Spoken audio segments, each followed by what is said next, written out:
Namaskar viewers, hello and welcome to Sansad TV. I am Tina Jha, you're watching Perspective. Well, 3 months after the withdrawal of the Digital Personal Data Protection Bill from the Lok Sabha, the government has come up with a revamped legislation and now sought views on it from the public. The draft is up for public consultation until the 17th of December and the final version is expected to be tabled in the budget session of Parliament next year. So the revised bill addresses several sticking points in the previous one, which had been opposed by global tech companies and caused an industry pushback. The purpose of the legislation, as mentioned in the draft, is to provide for the processing of digital personal data in a manner that recognizes both the right of individuals to protect their personal data and the need to process personal data for lawful purposes. On the show today, we will analyze some of the key provisions of the draft Digital Personal Data Protection Bill, the contentious aspects it has watered down, and how it addresses concerns of the consumers.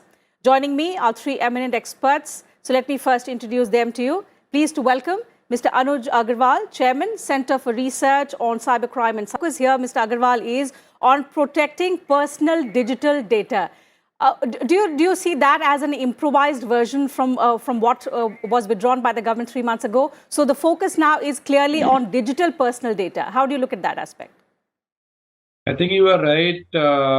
The focus has now shifted purely to the personal data, individual personal data, and they have defined it very clearly. The earlier bill, during the course of amendments and suggestions being added, it became very hodgepodge. And you even included non-personal data, things like that, which were not at all clear even globally. So in this particular bill, the draft which has come, we cannot even call it a bill because it is yet to go to the parliament. The government has focused very clearly about the rights of the individual and the obligations of the data processors. And only these two things they have focused, with a very special focus on children, that how their data be protected. They have very clearly mentioned that the guardians would be responsible or would have a right to provide verifiable data of their children. So I think this is a very important improvement.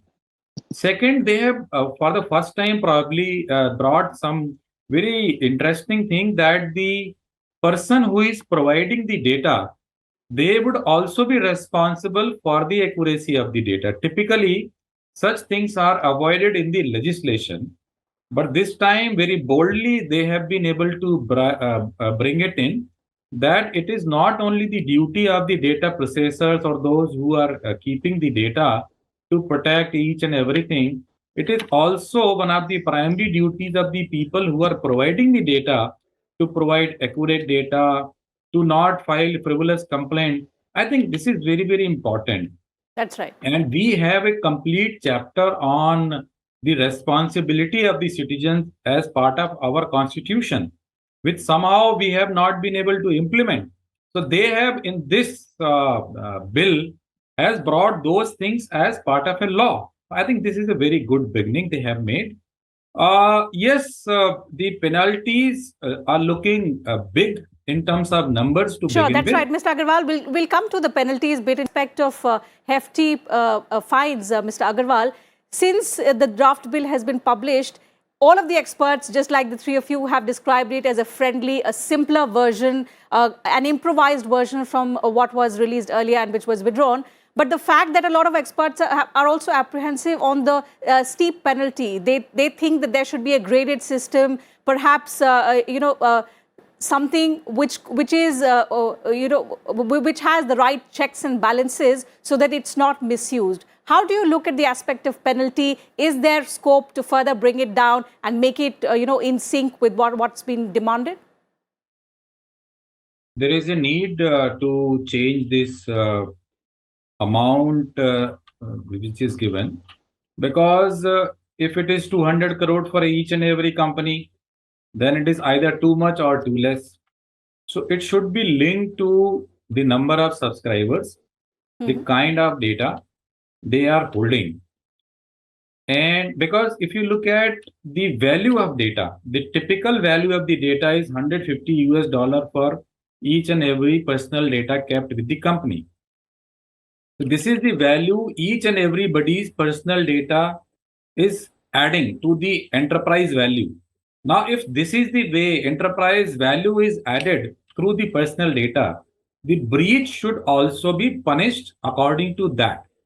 Otherwise, Indians will not find it very useful. See, the concern today, what we have as a country, is that our data in wholesale is going abroad. So by paying 200 crore, if Indian data can be transported abroad and used in AI or building learning machines, then it is a very low cost. The enterprise value by getting Indian data of 30, 40 crore, 100 crore, it is adding zillions in the valuation. So why not penalty should be in that ratio? Similarly, the Indian companies who are definitely working for the advantage of the Indian economy, they should be given a leeway if they are not taking this data out. So I think there is a need to grade the companies not only of their size, but their residence status and the utility for which they are putting this data. If they are using this data for Indian purpose, keeping it in India, helping the Indian ecosystem of artificial intelligence and machine learning, they should be allowed some leeway. But if they are using this data for taking it away from the country, boosting their economies, boosting their systems, which can again be weaponized against us. So this data protection bill should also be seen in that context. The amount is low for those tech giants, the data colonizers, and amount is too big for Indian companies who are trying to come up with these kind of new solutions, and they are obviously prone to attack by the foreign actors. So I think it is very, very important it to be seen in that context and put it to the act itself. Because if it is left to the data protection board, which constitution is still not clear whether it will be judicial constitution or purely administrative officers will be there, it can be misused and it can lead to even corruption kind of a scenario. So I think it is very important that it be very properly worded. Certainly, that's an important aspect that you've highlighted, because I think we've waited enough. We've been working on this bill for quite long, and when implemented, we would expect it to have provisions which are not misused. That's a very important aspect. Going forward, there will, of course, be more suggestions which are likely to be brought in before the final draft is released. And we're hopeful that before that, as you have rightly suggested, an enforceability framework is also created to ensure effective and stringent implementation of the new act, which is the need of the hour. That having been said, I'll have to wind up the program. Thank you once again to all three of you for joining us on this edition of Perspective, sharing your thoughts with us and our viewers. Absolute pleasure to have you on the program today. So that's it from us on this edition of Perspective, viewers. Thank you for your time as well. I'll see you same time on Monday now. Until then, take good care of yourselves. Keep watching Sansad TV.